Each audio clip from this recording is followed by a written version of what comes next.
लोकसभा चुनाव की तारीखों की घोषणा हो गई है। पूरे देश में भूचाल सा आ गया। तमाम विपक्षी दल जो हैं वो लगातार बीजेपी का विरोध कर रहे हैं। आए दिन आप देखेंगे कि ईवीएम के खिलाफ धरना प्रदर्शन सड़कों पर होता है, लेकिन सोचिए इलेक्शन कमिश्नर ऑफिसर का बयान आता है और वो कहता है कि ईवीएम में गड़बड़ी नहीं हो सकती है, न्यूट्रल तरीके से इस देश में चुनाव किया जाता है। और वो बहुत ही शायराना अंदाज में भारतीय जनता पार्टी का कहे या ये कहे कि ईवीएम जैसे मुद्दे को कैसे गुमराह करने की कोशिश करते हैं राजीव कुमार। पहले उनका ये क्लिप सुन लीजिए। अधूरी हसरतों का इल्जाम हर बार हम पे लगाना ठीक नहीं, वफा खुद से नहीं होती, खता ईवीएम की कहते हो।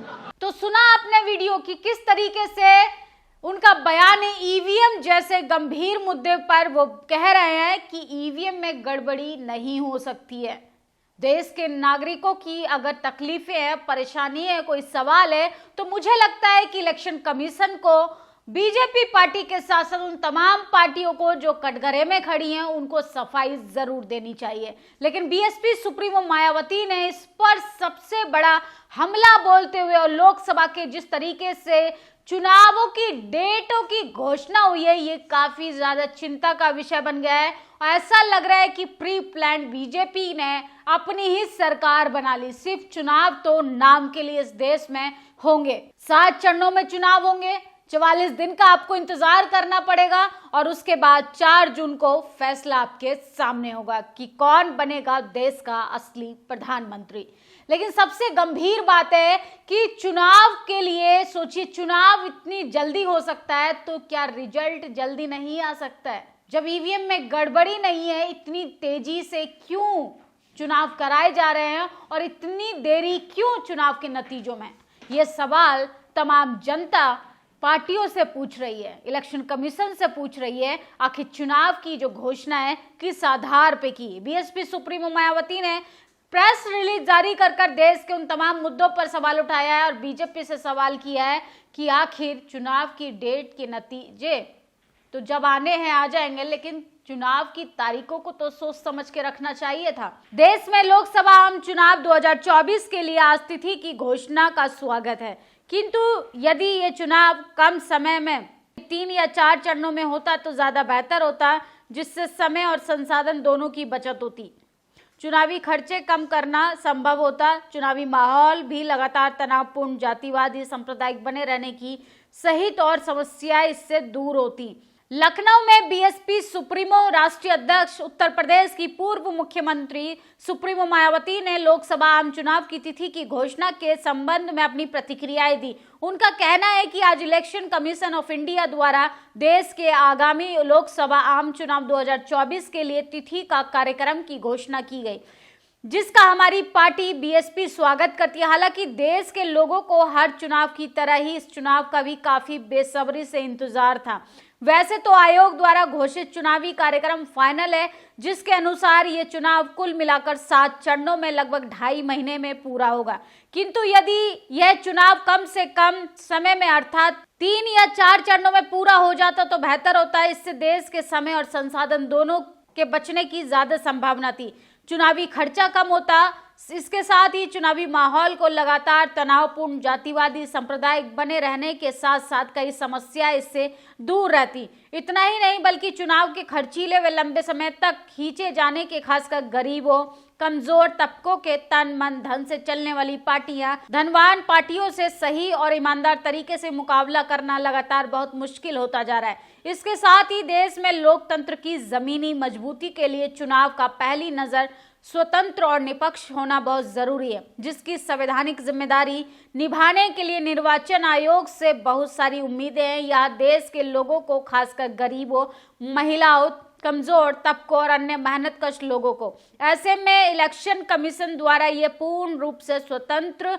चुनाव कराने के क्रम में सरकारी मशीनरी का दुरुपयोग को पूरी सख्ती के साथ रोकने के साथ साथ विभिन्न राजनीतिक पार्टियों को समान चुनावी अवसर प्रदान करने के समान अवसर प्रदान करने के लिए आदर्श चुनाव आचार संहिता रीढ़ का काम करता है, जिसका भी सही व सख्ती का अनुपालन करना बहुत जरूरी है। इसके अलावा दबंग और सामंती तत्वों द्वारा लोगों को वोट डालने तथा अन्य तरीके से स्वतंत्र और न्यूट्रल होकर चुनाव में बाधा डालने की शिकायतें भी आम रही हैं, जिसको लेकर भी चुनाव आयोग को प्रभावी कदम उठाना बेहद जरूरी है। साथ ही बहुचर्चित चुनावी बॉन्ड से संबंधित में माननीय सुप्रीम कोर्ट ने अति महत्वपूर्ण फैसला आ जाने के बाद सरकारी मशीनरी में भी खासकर पुलिस प्रशासन अथवा राज्य में सुरक्षा बलों की पूर्ण रूप से स्वतंत्र जिम्मेदारी निभाने के लिए चुनाव आयोग को कठोर फैसला लेना चाहिए, जिसका चुनावी खर्च कम करने पर खासकर असर पड़ेगा। इसके अलावा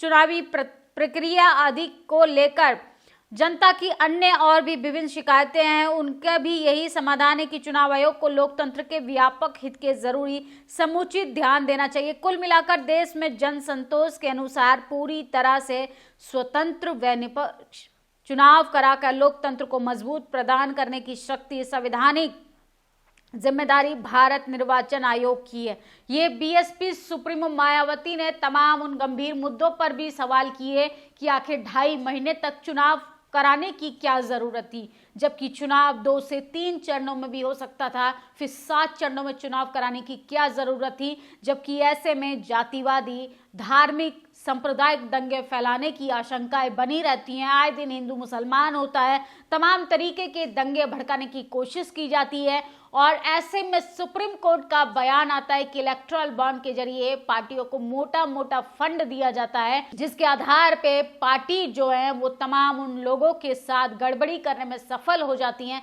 ऐसा आशंकाएं उन्होंने जताई हैं। इसके साथ साथ ईवीएम जैसा गंभीर मुद्दे पर भी उन्होंने बात कही कि ईवीएम जैसी गड़बड़ी पर भी निर्वाचन आयोग को यानी इलेक्शन कमीशन को ध्यान देना चाहिए, क्योंकि ईवीएम की गड़बड़ी की शिकायतें पूरे देश भर में आती हैं और जब जब चुनाव होता है, जब जब वीडियोस भी आपके सामने आते हैं, लेकिन इलेक्शन कमीशन कह रहा है कि ईवीएम में गड़बड़ी नहीं हो सकती। ये बेबुनियाद सवाल है, बेबुनियाद जनता जो है इस मुद्दे को बनाए हुए है, जबकि चुनाव आयोग का काम है कि जनता के कोई भी सवाल पर आप खुलकर बात करें। अगर जनता की कोई समस्या है तो आप उसकी प्रतिक्रियाओं को गंभीरता से लें और उसका समाधान निकालें। लेकिन बीएसपी सुप्रीमो मायावती भले ही अकेले चुनाव लड़ रही हैं, लेकिन उन तमाम मुद्दों पर वो अटल रहती हैं। उनकी सामाजिक समझ बहुत बारीकी है, वो समाज के उन तमाम मुद्दों पर मुखर होकर सरकार में कोई भी हो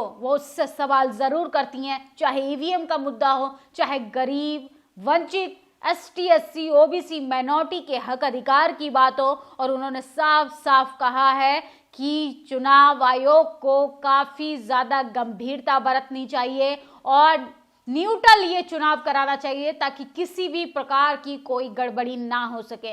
बीएसपी सुप्रीमो मायावती के इस बयान पर आप लोगों की क्या प्रतिक्रिया है, कमेंट बॉक्स में जरूर बताइएगा। फिलहाल तो देश में माहौल बीजेपी के समर्थन में है, क्योंकि चुनाव की तारीखें सोच समझ कर रखी गई हैं। चुनाव की तारीखें 7 चरणों में चुनाव को बांटा गया है। 7 चरणों में यानी 2.5 महीने तक चुनाव चलेगा और आपको 44 दिन का इंतजार के बाद चुनावी नतीजे देखने के लिए मिलेंगे। जब तक आराम से ईवीएम की गड़बड़ी हो सकती है, ईवीएम को इधर से उधर लेके जाया जा सकता है, जैसा कि लोग लगातार ये सवाल कर रहे हैं कि आखिर इलेक्शन कमीशन जब चुनाव 7 चरणों में करा सकता है तो जल्दी से रिजल्ट की घोषणा क्यों नहीं करा सकता। काफी सवाल है जनता के और तमाम मुद्दे जब आप देखेंगे, महंगाई, बेरोजगारी, भ्रष्टाचार, किसानों की एमएसपी की गारंटी, बेरोजगारी का आलम, नियुक्ति पत्र की मांग को लेकर लगातार धरना प्रदर्शन हो रहा है। फिलहाल चुनाव घोषणा की डेट आते ही पूरे देश में आचार संहिता लग गई है। लोग धरना प्रदर्शन नहीं कर सकते, लोग अपने खिलाफ हो रहे अन्याय के खिलाफ आवाज नहीं उठा सकते और 144 धारा पूरे देश भर में लगा दी गई है, देश की राजधानी में लगा दी गई है। आप सरकार से गंभीर मुद्दों पर बात करेंगे तो आपको ही देशद्रोही साबित कर दिया जाएगा। इस खबर पर अपनी प्रतिक्रिया जरूर दीजिए। शुक्रिया। नेशनल दस्तक की आपसे गुजारिश है कि अगर इसको बचाना चाहते हैं तो नेशनल दस्तक को सब्सक्राइब करने के लिए रेड कलर के सब्सक्राइब बटन को दबाएं, फिर बेल आइकन की घंटी दबाएं। नेशनल दस्तक को बचाने के लिए बहुत जरूरी है कि हर खबर को शेयर करें, लाइक करें, कमेंट जरूर करें।